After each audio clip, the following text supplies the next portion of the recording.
Excellent. It's wonderful to meet you. Thank you so much for taking a minute out today to be on the show. Yeah, thanks for having me. You bet. So let's begin our journey into your work, which I'm sure this time period was very applicable to things. The pandemic happened 5 years ago. We were trying to figure it out. It changed so many things. How did you get through the pandemic of 2020, and how has it influenced the way that you live and work in 2025? Yeah, I mean, it was interesting because I think as a mental health worker, we all had to really scramble very quickly to figure out how can we care for clients.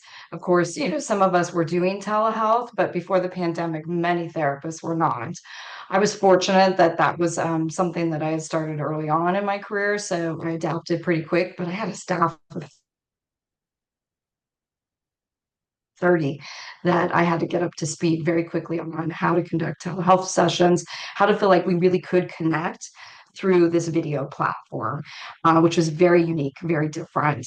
And just trying to figure out what was the best way we could care for our clients and make sure that they had good quality mental health care, that they felt supported, and that they were looking at the things that could help them and their families get through this time because so many people began to feel isolated, alone, scared. And there was really a lot of people didn't know. Is it safe to leave my house? Is it not safe to leave my house? And so anxiety spiked, depression spiked, and then we had the unfortunate thing of where suicide ideation started to increase. So again, finding ways to connect with our clients was an interesting time for sure. So let's get into the whole range of work that you do. And I'm going to do that by putting you in a grade school with 12-year-olds. It's career day. And the kid in the back of the room Mhm. is like, "Hey, what do you do for a living?" How do you answer him? Yeah. So that, it depends. Sometimes I will help kids understand, like, do you know what mental health is? Or do you know what a therapist is? And sometimes they do, and sometimes they don't. At age, they're starting to get pretty savvy. Um, some of them are, I'm not too sure. And so I'll usually describe it a little bit as I'm kind of like a feelings doctor, but a little bit more beyond the feelings doctor. So I'm someone who can help you understand why am I feeling this way about my schoolwork or my family or my friends, and help you understand, like, what to do with all those big feelings. Because a lot of times in school, we're not told what to do with those big feelings. We're just told, sit down, be quiet, do your work, and don't really have a feeling about it. You just got to do it. But feelings have information for us. It's kind of like the weather. It can let us know, oh, how do I need to dress today? So our feelings can help us understand how am I going to approach my day. And so, it can look a little bit different throughout your day. You might be sitting with just one individual, understanding how they look at their world, how they understand their world, or you could be sitting with a family and helping them talk about things that could be really difficult in the family. So what did you want to be when you were 12 years old? What was your dream job? My dream job was to be a therapist, Okay. which is kind of funny. Yeah. Yeah. So we had a family member who was going through cancer. And so I had gone over and was helping out, and a therapist actually came to visit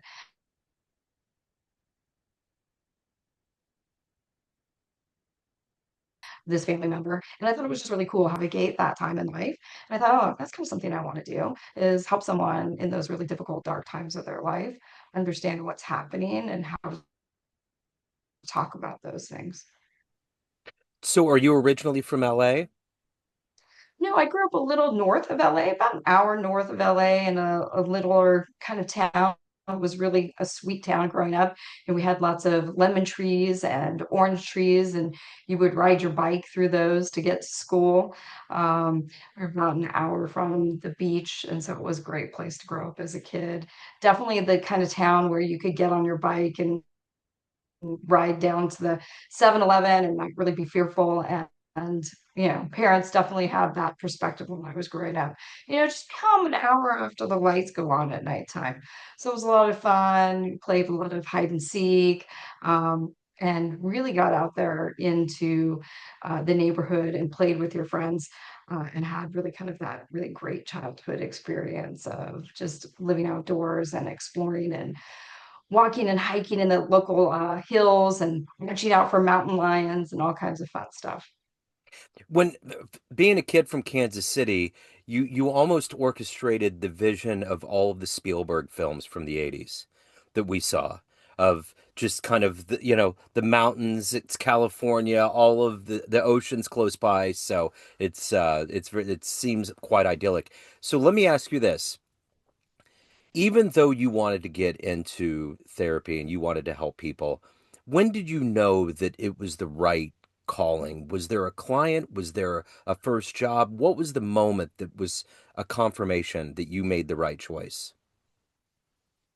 Yeah, so I've had a couple of those. So high school, I became a peer-to-peer counselor because I was always that friend that everyone would come and talk to and say, "Hey, what do I do in this situation?"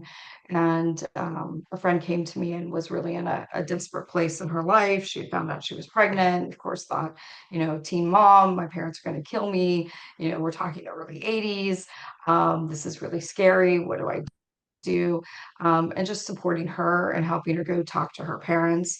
I think that was the point where I was like, oh, I think I could do this, of like really helping support people figure out what they want to do, how to approach it.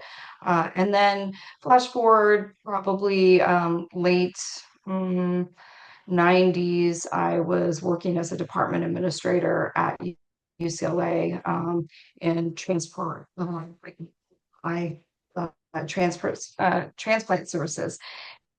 And, patients are pretty scared. Your vision's a pretty precious thing. And so I was the patient counselor that would go in and talk to individuals about the process of having a cornea transplant, what that was like, what to expect, help their family understand how to support them. And I think at that point, I really began to realize I really loved that aspect of sitting with clients. And I was more traditional medical. I was just getting ready to apply to medical school. And I thought, you know what? I really want to do more of this patient care centered type of work and really help individuals through big things in their life. And as a medical doctor, I thought, well, that'd be great, but a lot of times you're not going to get a lot of one-on-one time that's extensive with the client. You're going to come in, you're going to deliver a diagnosis, you're going to deliver a treatment, and then you're going to be done. And I really enjoyed the process of sitting and really helping people process what was this experience going to be like? What do I do with my fears? How do I ask for support? How does my family support me? And I thought, oh, you know what? I think I'm going to go back to what I originally thought in high school and go the route of becoming a therapist. Psychedelics are kind of in that realm of like hypnotism. Hollywood has made such a spin and created such a stereotype, right? That you just associate it with certain things. I mean, maybe if people, even if they've been in college a little bit tangentially got into Timothy Leary and kind of those kinds of things, but there's a truth, there's a reality that goes into psychedelics. What is the truth? What is the reality? Why do you use it in a therapeutic sense with clients? Yeah, so I really think of psychedelics as kind of like CPR for the brain. And I really have taken the focus of that. I believe that mental health recovery is possible given the right therapy guidelines, given the right approach medically, the right support systems.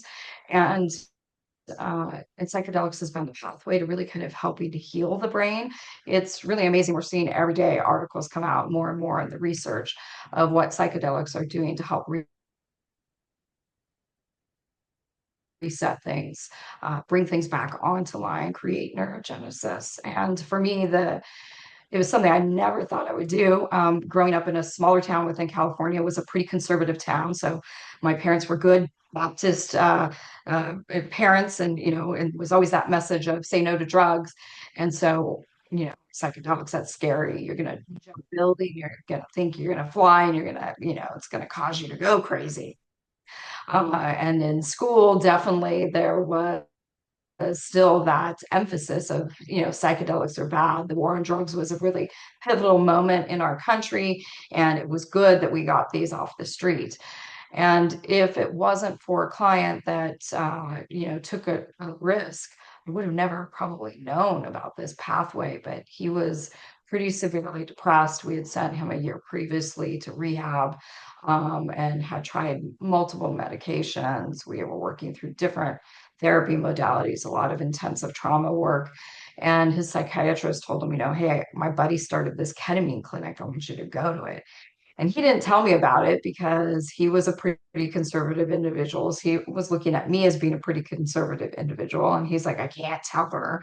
I can't tell my AA buddies because, it would be wrong. I wouldn't be considered, sober anymore, is what he thought. And so he was pretty hush hush about it. But over a 3-week period of time, I watched someone who was horribly depressed, very not functioning, chronic suicide ideation, all of a sudden had this big shift. And so, about 3 weeks into his treatment, which I didn't know he was undergoing, I asked, hey, I know I'm a good therapist, but all of a sudden things are clicking for you like they haven't clicked. What do you think is happening for you right now? And he just got really, really quiet and looked down at the ground. And that's always the clue to a therapist, like, uh-oh, they got something that they're afraid to tell me. And so I'm like, safe space, safe space. And he's like, well, I did a thing. I went and did a ketamine treatment. And I didn't hear the treatment part. I just heard ketamine immediately. I thought, oh my gosh, I'm going to have to send him to rehab for ketamine now. That's worse tranquilizer. That's really, really bad. Um, and he's like, real quickly, you could see, I think my eyes must have been bugging out. And he's like, no, no, no, no, no, no, no, no. It's a medical treatment. And I was like, huh? A medical treatment? And then he proceeded to tell me his psychiatrist sent him, and he left. And thankfully, I didn't have a client after him because I deep dived into the internet, was like, what is this? How is this even possible?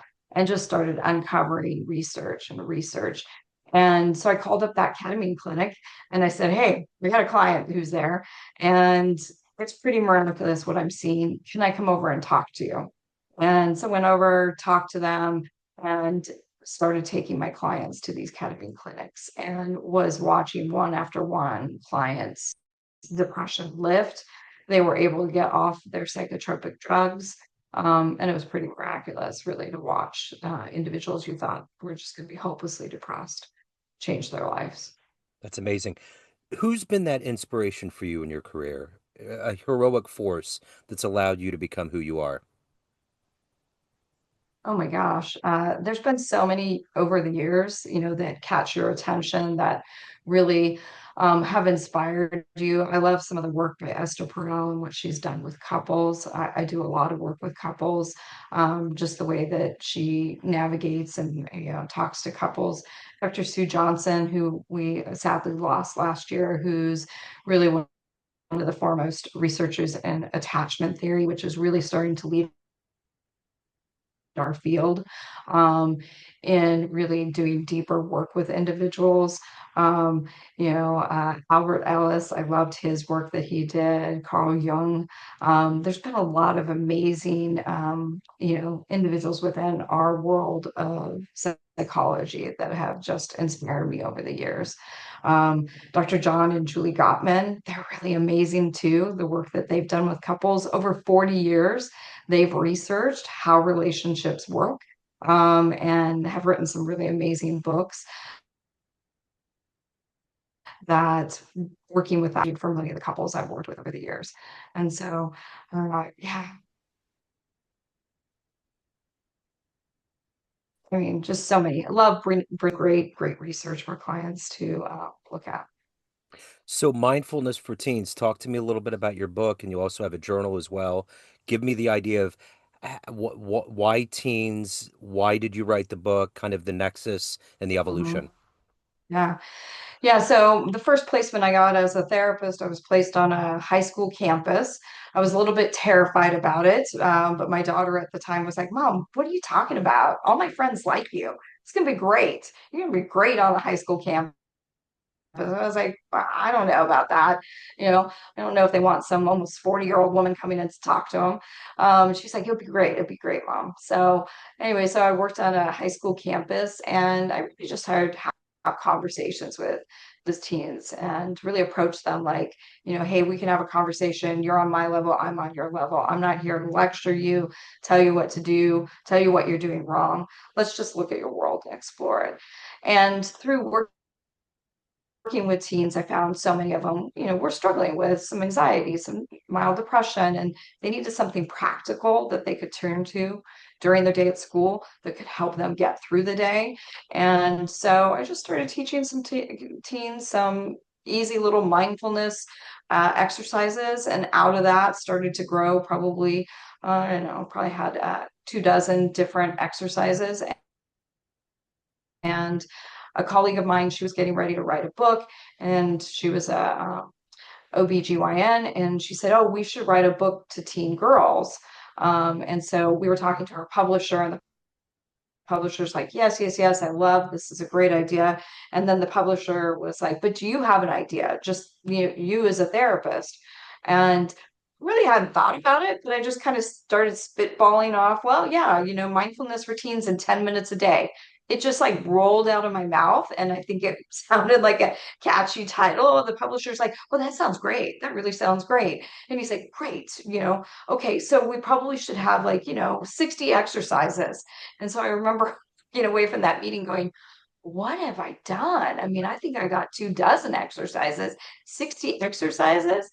And then the next day he calls me, I talked to the team, and we think this would be great for back to school, because he's like, what did you say that mindfulness could do for teens? And I said, well, mindfulness can help you stay present, non-judgmental. And in 30 days, mindfulness can help increase your concentration, which will help you get your homework done faster. And he's like, we love it. We love that sound bite. So we want this for back to school. Can you write it in 6 weeks? And I was like, what? 6 weeks? You want me to write a book in 6 weeks that I never even thought of writing? Yeah. So in 6 weeks, I wrote a book. And so the exercises are fun. They're kind of cute. They have names like Eat the Frog and Superhero Stance and Anxiety Monkey. As in 10 minutes a day, really the research shows if you do mindfulness practice for about 2 to 3 minutes a day, it within 30 days, you can feel calmer, more at peace, and have improved concentration. So, as a practitioner that helps people, you have to kind of swim through various worlds of things that are problematic. It can get deep, I'm sure. How do you Mm. ground and protect yourself to do your work at a high level, to protect your soul and everything in general? How do you do all that at a high level? Yeah. So early on in my career, I figured I got to figure out something because I don't want to be taking this home at the end of the night and be worried about my clients. Although, I do want to be thoughtful about them, consider a treatment plan and all that. But, you don't want to carry the burden of that.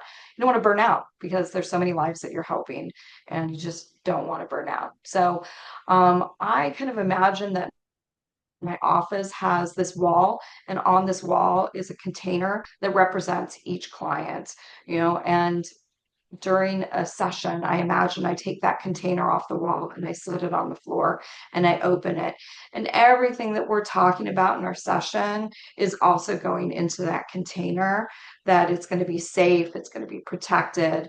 And that at the end of the session, I imagine I close the lid of that container and I hold it for just a moment and really honor the work that my client did in that session, and also honor that they have the tools and the resources to be able to get through to our next session, that I've done my safety checks, that they're going to be okay, that they have some resources to help them get them through. And then I imagine lovingly place that container back on the wall. And there it stays until either I pull it down to do a little treatment planning and consider more of the work that we're doing to kind of think about what's the next direction I want to take them. Or it stays there until my next session with them. And that's been really a powerful way for me to be able to manage really complex clients, because at this point in my career, I definitely work with individuals who have pretty severe depression, constant suicide ideation, a lot of trauma. And so it's such an honor to walk with someone through all that in their life and help them find hope, help them find healing. Um, but it's also heavy information. And so I want to be able to continue to be able to be there for them. So my container system seems to have really been a great self-care practice. So let me ask you this. If you were to walk into a room of everybody that's known you in a professional sense, clients, colleagues, everyone that you know in that world, and you could go to a podium and tell them a fun story, maybe the first concert you went to, a magical place that you traveled to, jumping out of an airplane, some kind of fun story that might humanize you to that group, what story would you tell that group? Yeah, I think I would tell them about my trip to Cambodia. Yeah. Cambodia was probably one of the most beautiful experiences I've ever been on. I don't even think I really clocked Cambodia as a place to go to until one of my daughters was like, Mom, I'm studying in my class here at college about, Cambodia. We should go. And I was like, okay, let's go. I didn't know what to expect at all. And our second night there, we're in just outside of Angkor Wat, which is just a fabulous place where all the temples are. But they have what's called the night market, and you get on a death-defying moped ride through the city. You're holding on for dear life. This moped driver is crazy. They're like going into oncoming traffic, and you're just like, oh my gosh, what have I done? And then you pull up at this night market, and all the things you would never think that you would ever eat are here. There are deep fried crickets and silkworms and scorpions and tarantulas and bullfrog legs that are giant, stuffed with all these spices. And it's just all out there for display. Oh, there was even rats that were cooked, and you're just like, wow, they literally eat everything here. Everything is considered food. And I was very big with my kids growing up of what we called adventure bites. And so my daughter looked at me and she goes, tonight's going to be a big adventure night, Mom. And I was like, all right, Jasmine, let's do it. So we worked our way through the night market and tried some pretty crazy things. Wow, that's wonderful. So after this long professional road you've been on, when you look back, what are you the proudest of? What rises to the top? Oh, I mean, I think my kids are probably my proudest thing, just seeing them develop, see what they're doing in their adulthood. Definitely seeing some of my clients and what they've been able to go on and achieve in their lives. Every so often I'll get an email from a client that I worked with. Many of my clients, my teen clients, have gone on to become therapists themselves, which is really a very cool thing to know that you help someone and that they're turning around and now helping other people. It's pretty inspiring to know that, okay, I actually maybe made a difference in someone's life. Um, and so those are some just really beautiful things to look back and watch. But of course, as a mom, I think, seeing your kids thrive in life, that's pretty special. Absolutely. So at the end of the day, Jenny, everyone has a perception of you, family, friends, clients, everyone you work with, everyone that gets your books, but you run the show. What is your perception of you? Who do you think you are? Yeah. I feel like I've been pretty blessed in my life that the right people have come into my life and mentored me along the way, supported me along the way, that have helped me be pretty resilient. My childhood story had some rough things going on in it. Um, my mom had some mental health challenges. My dad had struggled with alcoholism. Um, and while they loved us, they had their own struggles. But out of that, I still felt really blessed and honored that the right people came into my life to help me in those really desperate, dark, hard times growing up as a kid. So I think I'm a pretty resilient individual. Um, and, I'm definitely that spirit that's like, figure it out. You need to develop a website. Let's sit down and figure out HTML coding. And some of that thankfully came from my dad, even though he really struggled with alcoholism. He always instilled in me, we can figure it out. You can figure it out. And so I think I've just always taken that approach in my life. Let's figure it out. So Your books are behind you. If anyone wants to pick up a copy of either of the books or reach out, hire you, delve into more of what you're doing, where's the best place to go? Yeah, so my books are on Amazon, Jennie Marie Battistin, just there on Amazon, 10 minutes mindfulness for teens in 10 minutes a day. You can search that. You'll find both the books. The journal is the companion book, Mindfulness for Teens Journal. And then my website is probably the place where most people find me. It's hope-therapy-center.com. We're on Instagram, Facebook, TikTok is a new place that we're trying to venture into. I'm not sure what to do about TikTok. It's not really, it doesn't feel like my thing, but I'm trying. We'll give it a whirl and see what Jennie Marie says next on TikTok. I love it. I will put links in the show notes. Jennie, this has been absolutely great. Thank you for your story. Thank you for your time. Best of luck with everything. Thanks so much. Have a great day. Thank you. Take care.